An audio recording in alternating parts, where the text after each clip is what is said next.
Hello and welcome back. In part 1, I showed you how to establish your base color, which is not exactly the most fun part, I know, but it's very crucial for a solid coloring foundation down the road. Otherwise, things are going to crumble for you. And now that your base color is in order, in this lesson, which is part 2, I will reveal to you how to add your first tier of shading and lighting, transforming your base color from this to this. It's not gonna be instant noodles. You still will have to build things slowly but surely. But rest assured, the end reward is going to be well worth your time at the final finish line. With that said, let's rock and roll.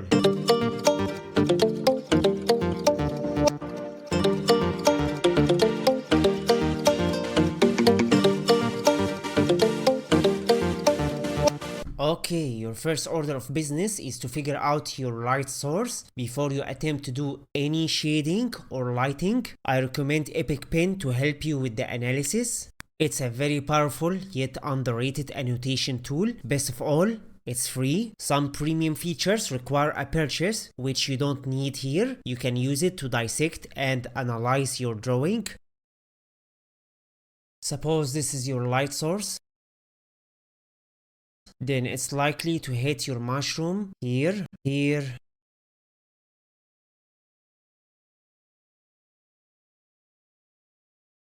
and here. This is where your highlights are gonna be, and this is where your shadows will lie, hence the shading.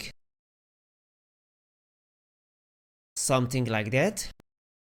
Do bear in mind this is a rough guide, so it doesn't have to be precise. And before you close down Epic Pen to clear the annotation, I suggest you screenshot it and paste it into your PureRef or BRef collection reference, which will come in very handy as a rough guideline. This app is pretty straightforward to use, so I won't cover it here for the sake of the brevity of this lesson. I cover it more in depth in my upcoming concept art course though. If you want to learn how to create your first professional looking concept art with the latest cutting edge tools, secrets, and really badass foxy tricks, feel free to follow my socials when the course is out. Okay, now you're ready to rumble. Grab your stem layer, hit Ctrl plus Shift plus G to convert it into an instant clipping group. What this will do is it's going to automatically place your stem layer into a folder and right away add a quick clipping mask just above it. Rename stem to stem CB.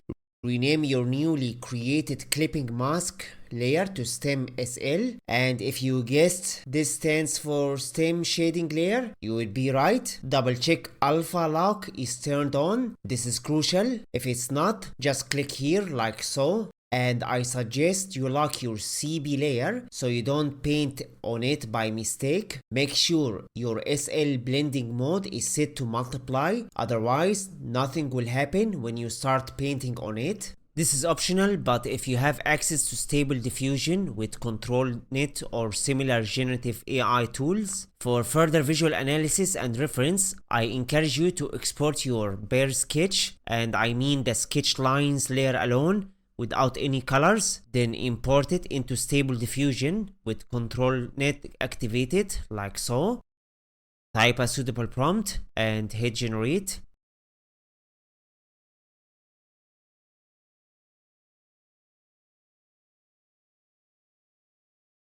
And looking pretty good so far. But there are way too much hallucinations, as you can see. These are signs the sketch needs to be cleaned up. Mine is rather messy, so to reduce the generated hallucinations, I went ahead and re-uploaded it after I cleaned it up a bit. And I'm getting more stable results now. It's still quite a random roll of the dice though, so don't expect things to be perfect. Ideally, your sketch should be in line art form, but for the sake of the brevity of this lesson, I believe we can get away with this one. And I managed to generate these after some trial and error. Basically, you are telling the AI, hey, I got this sketch, could you suggest couple of coloring ideas for me? If despite you got reference, you still find yourself staring at the screen, scratching your head for color ideas, this is a badass brainstorming tool that you have to check out. If you have a decent GPU, you can actually install automatic 1111 in your computer and run this locally. I won't cover how to do so because it's outside the scope of this lesson. I'll leave you a relevant link in the description box if you are interested to learn more.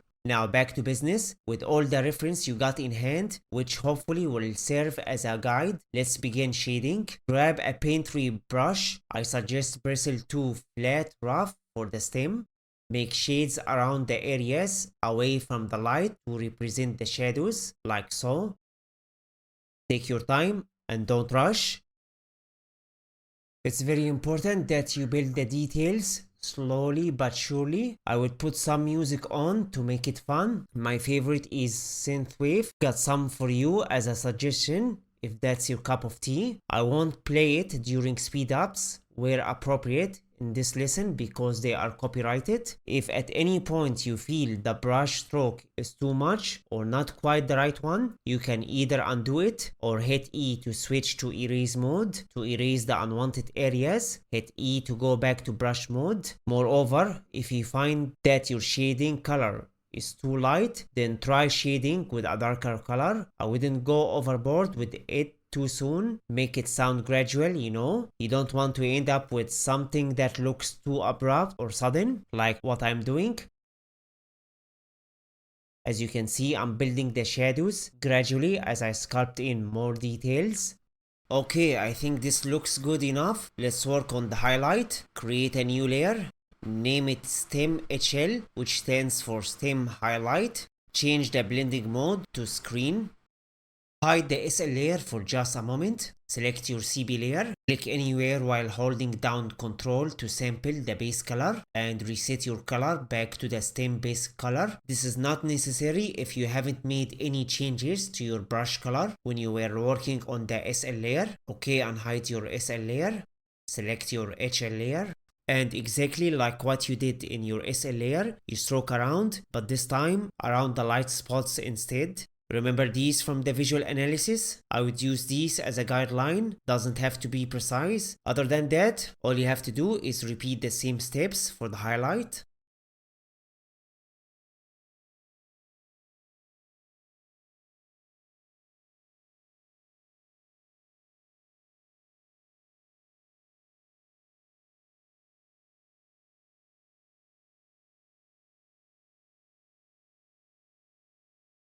And there you have it. The mushroom stem not only looks realistic, the visuals are more pronounced and has more appealing depth and no longer look like a flat plain pancake. Repeat the same steps for the cap, the SL and HL layers. Repeat the same steps for the cap, the SL and HL layers. Make sure you set both the SL and HL layers to multiply and screen respectively. The procedures are pretty much the same. The only difference is I experimented with different paint-free brushes along the way. And since there's nothing new to discuss, I'll go ahead and speed up the video.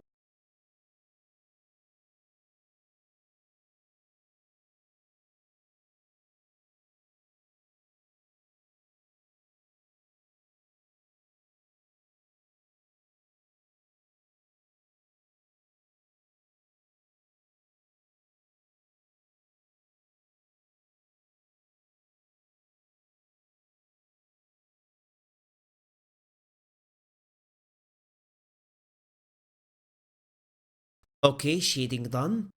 Last but not least, let's add the highlights to finish the job. Here is a pro tip I want to share. If you find your colors not quite blending well, what you can do is smudge them with smudge brushes. You can tell if it is a smudge stick by the cotton swab look on the icon. If you come from traditional art, yes, this is the equivalent of using your finger, a cotton swab, or a smudge stick to blend, smudge or blur stuff. And there we go. Thanks for watching. If you found this lesson valuable, smash the like button to help me with the algorithm. See you in the next video.